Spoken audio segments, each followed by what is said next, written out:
بسم اللہ الرحمن الرحیم۔ ایک صحابی حضور اقدس صلی اللہ تعالیٰ علیہ وسلم کی خدمت میں حاضر ہوئے اور بھوک اور پریشانی کی حالت کی اطلاع دی۔ حضور صلی اللہ تعالیٰ علیہ وسلم نے اپنے گھروں میں آدمی بھیجا، کہیں کچھ نہ ملا تو حضور صلی اللہ تعالیٰ علیہ وسلم نے صحابہ رضی اللہ عنہ سے فرمایا کہ کوئی شخص ہے جو ان کی ایک رات کی مہمانی قبول کرے۔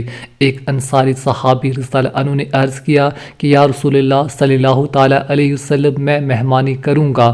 ان کو گھر لے گئے اور بی بی سے فرمایا کہ یہ حضور اقدس صلی اللہ تعالیٰ علیہ وسلم کے مہمان ہیں، جو اکرام کر سکے اس میں کسر نہ کرنا اور کوئی چیز چھپا کر نہ رکھنا۔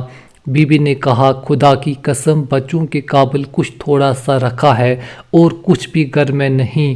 صحابی رضی اللہ عنہ نے فرمایا کہ بچوں کو بہلا کر سلا دیجیے اور جب وہ سو جائیں تو کھانا لے کر مہمان کے ساتھ بیٹھ جائیں گے اور تو چراغ کے درست کرنے کے بہانے سے اٹھ کر اس کو بجھا دینا۔ چنانچہ بی بی نے ایسا ہی کیا اور دونوں میاں بی بی اور بچوں نے فاقے سے رات گزاری، جس پر آیت نازل ہوئی۔ ترجمہ: وہ ترجیح دیتے ہیں اپنی جانوں پر اگرچہ ان پر فاقہ ہی ہو۔ اس قسم کے متعدد واقعات ہیں جو صحابہ رضی اللہ عنہ کے یہاں پیش آئے۔